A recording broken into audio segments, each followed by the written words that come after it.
Assalamualaikum warahmatullahi wabarakatuh. Waalaikumsalam warahmatullahi wabarakatuh. Selamat pagi teman-teman. Selamat pagi Pak Eko. Pagi. Di sini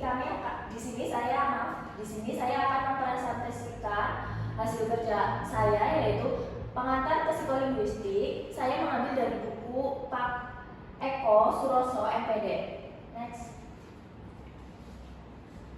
Poin pembahasan yang pertama yaitu pendahuluan, yang kedua integrasi dan sintaksis sebuah alternatif kajian linguistik interdisipliner, yang ketiga psikotaksis sebuah pembicaraan, yang keempat psikologi kalimat, yang kelima isme-isme yang mempengaruhi pemulahan bahasa, yang keenam hubungan bahasa dengan otak berpikir, yang ketujuh hubungan berpikir, inteligensi, penalaran, dan berbicara, yang kedelapan hubungan kemampuan berpikir, berbahasa, dan kemampuan berbicara argumentatif, yang kesembilan perkembangan bahasa, yang kesepuluh proses psikolinguistik dalam kehidupan orang dewasa. Next.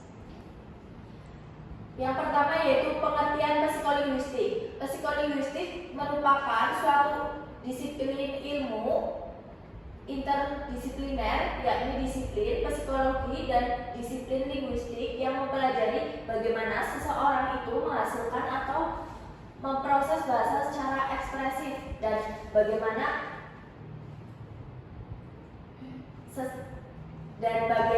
seseorang itu memahami suatu bahasa secara reseptif. Next.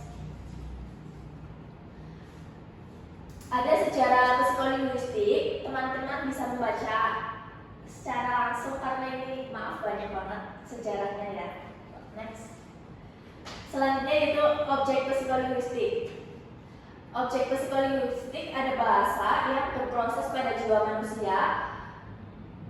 Yang selanjutnya itu ada pendekatan psikolinguistik. Pendekatan ini dilihat bagaimana seseorang mengucapkan atau menuturkan bahasa ketika orang yang bersangkutan sedang marah, gembira, sedih, dan kecewa. Bab 2 adalah inteligensi sintaksis, alternatif kajian linguistik interdisipliner. Ada latar belakang masalah. Yang pertama yaitu psikologi dengan linguistik itu dapat dipadukan, yakni dalam psikolinguistik. Oleh karena itu, psikologi dan linguistik dapat dipadukan, maka inteligensi yang merupakan bagian dari psikologi dan sintaksis yang merupakan bagian dari linguistik dengan sendirinya juga dapat dipadukan psikosintaksis. Yang selanjutnya yaitu ada keterkaitan bahasa, berpikir, dan inteligensi. Bahasa dan berpikir itu berkaitan erat. Bahasa merupakan alat berpikir yang paling efektif. Berpikir merupakan suatu aktivitas pribadi untuk menghubungkan pengertian satu dengan pengertian lainnya, guna mendapatkan pemecahan-pemecahan terhadap persoalan-persoalan yang dihadapinya. Dapat disimpulkan inteligensi seseorang sangat berpengaruh pada bahasanya. Yang selanjutnya itu ada bahasa dengan produk sintaksis. Hakikat bahasa adalah kalimat. Seseorang yang sedang berbahasa itu pada dasarnya menghasilkan bunyi-bunyi. Bunyi-bunyi tersebut terangkai menjadi frasa, klausa, dan kalimat. Next. Yang selanjutnya yaitu ada inteligensi dengan produk sintaksis. Inteligensi berpengaruh pada bahasa seseorang. Hakikat bahasa adalah sintaksis. Hal-hal tersebut berarti telah membuktikan bahwa inteligensi dan sintaksis itu dapat dipadukan guna dijadikan kajian linguistik interdisipliner. Dalam hal itu, dapat dikaitkan bahwa melalui produk sintaksis dapat diketahui inteligensi seseorang dan karakternya. Seorang yang mampu memproduk sintaksis secara lancar dan benar dapat diduga bahwa inteligensi orang itu baik. Next. Bab 3 ada psikosintaksis sebuah pembicaraan. Pengertian psikosintaksis yang dimaksud dalam hal ini merupakan suatu importasi sintaksis ke dalam psikologi dan bukan sebaliknya. Hal ini dikatakan demikian sebab terlihat adanya gejala yang menyatakan bahwa kecerdasan inteligensi seseorang itu dapat diketahui melalui kemampuannya dalam menyusun dan merangkai kalimat secara baik dan benar. Selanjutnya yaitu ada gagasan psikosintaksis pada kesempatan ini. Hal ini dikatakan sebab terlihat juga adanya fenomena yang menyatakan bahwa psikologi inteligensi dengan sintaksis itu berkaitan. Melalui sintaksis di produknya dapat diduga bagaimana kecerdasan inteligensi seseorang. Yang selanjutnya ada berpikir dan kecerdasan. Berpikir adalah suatu aktivitas pribadi yang bertujuan untuk memecahkan suatu masalah sehingga menemukan hubungan dan menentukan sangkut pautnya. Berdasarkan pengertian ini, berpikir merupakan aktivitas pribadi. Selanjutnya ada bahasa dan kalimat. Bahasa adalah kumpulan bunyi yang mengandung makna. Penguasaan bahasa seseorang tidak cukup hanya menguasai kaidah-kaidah atau pola-pola sintaksis, melainkan juga harus mencangkup beberapa aspek lainnya, yaitu seperti penguasaan secara aktif sejumlah besar perbendaharanya kata kosakata bahasa tersebut. Ada penguasaan kaidah-kaidah sintaksis bahasa itu secara aktif. Ada kemampuan menemukan gaya yang paling cocok untuk menyampaikan gagasan. Ada tingkat logika penalaran yang dimiliki seseorang. Yang selanjutnya, next, ada bahasa dan berpikir. Alat berpikir yang utama adalah bahasa.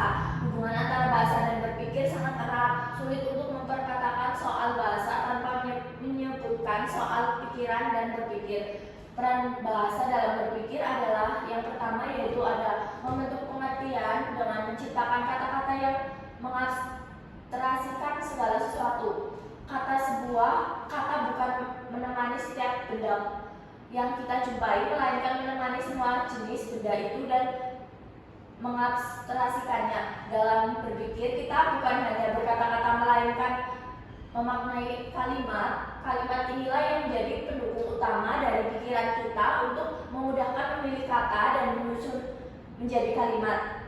Sekian ratus ribu kalimat yang kita kenal itu kita abstraksikan menjadi beberapa puluh pola kalimat saja. Pola-pola kalimat ini memudahkan seorang dalam berpikir. Yang bab 4 ada psikologi kalimat. Ada latar belakang masalah, yaitu yang pertama fenomena yang menunjukkan bahwa seseorang apabila berbicara, pembicaraannya sering terhenti di tengah-tengah, kesulitan melanjutkan pembicaraannya.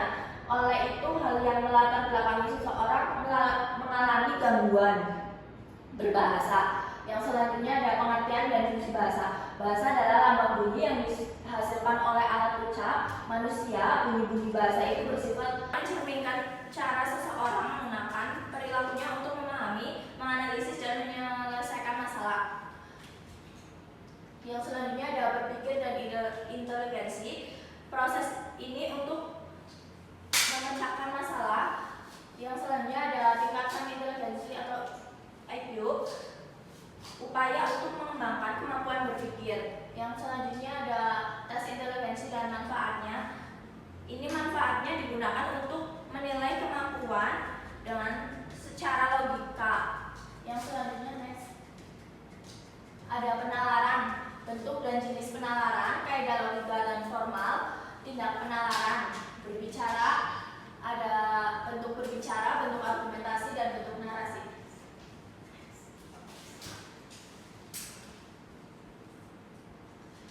Yang selanjutnya yaitu ada hubungan kemampuan berpikir, berbahasa, dan kemampuan berbicara argumentatif. Hubungan berbahasa dan berbicara, kemampuan berpikir itu sangat erat kaitannya dengan keterampilan berbicara.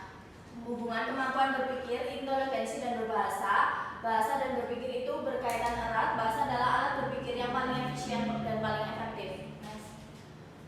Yang selanjutnya ada hubungan kemampuan berpikir dengan kemampuan berbicara argumentatif. Berbicara itu hakikatnya berbahasa, sedangkan berbahasa itu pada hakikatnya juga dilisankan. Oleh karena itu, seseorang yang kemampuan berpikirnya baik juga dapat diduga bahwa kemampuan berbicara seseorang itu juga baik.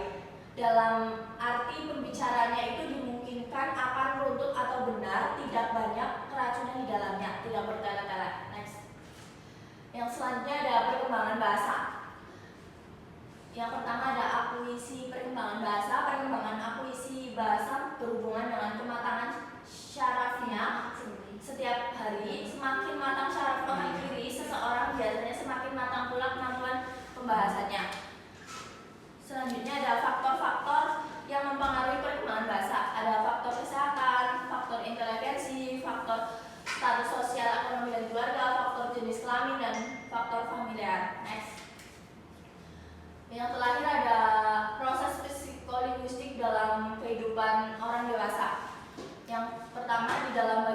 dibahas 3 hal yang berkaitan dengan proses psikolinguistik pada orang dewasa. Ketiga hal tersebut adalah yang pertama batas proses psikolinguistik, yang kedua isi tesis, form, dan yang ketiga perbedaan kognitif dan komunitas bahasa.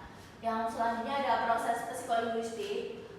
Para peneliti menjelajahi proses psikolinguistik dari berbagai cara. Ada yang bekerja berdasarkan tes hipotesis yang dideduksi dari teori. Ada juga yang bekerja berdasarkan metode atau bidang yang dilatihkan. Meskipun begitu, kebanyakan penelitian bekerja dalam bagian ini memulainya dengan fenomena atau masalah yang muncul. Yang selanjutnya yaitu ada perbedaan kognitif dan komunitas bahasa, 2 hal yang berbeda, yakni fitur leksikal dan fitur struktural 2 bahasa. Ada fitur struktural, anggotanya kategori struktural bukan denominator fenotik. Hal ini dikelompokkan bersama karena memiliki relasi struktur yang sama dengan bentuk lain dalam bahasa. Misalnya, nominan membentuk kategori struktural, anggotanya dapat berupa artikel. Yang kedua yaitu ada hubungan timbal balik bahasa dan kognisi. Bahasa menyebabkan struktur kognitif khusus. Next. Mungkin dari teman-teman ada yang ingin bertanya.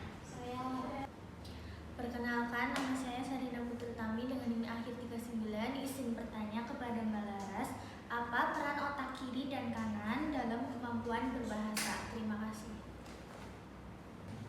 Baik, perkenalkan, nama saya Arifina Rianita Merli dengan NIM 22040400052. Pada Mbak Laras, saya ingin bertanya, mengapa kemampuan menyusun kalimat bisa mencerminkan kecerdasan seseorang?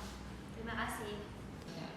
Baik, saya akan menjawab pertanyaan dari Mbak Merli. Tadi pertanyaannya, mengapa kemampuan menyusun kalimat bisa mencerminkan kecerdasan seseorang? Kemampuan menyusun kalimat mencerminkan kecerdasan seseorang karena struktur kalimat yang baik menunjukkan kemampuan berpikir logis, penguasaan kosakata, dan pemahaman tata bahasa yang semuanya berkaitan erat dengan tingkat inteligensi. Mungkin seperti itu. Baik, bisa saya pahami. Terima kasih. Yang selanjutnya yaitu pertanyaan dari Mbak Sahrina, apa peran otak kiri dan kanan dalam kemampuan berbahasa? Otak kiri berperan dominan dalam kemampuan berbahasa seperti pemahaman dan produksi bahasa, sementara otak kanan membantu dalam mengenali pola, intonasi, dan aspek emosional dalam komunikasi. Ada yang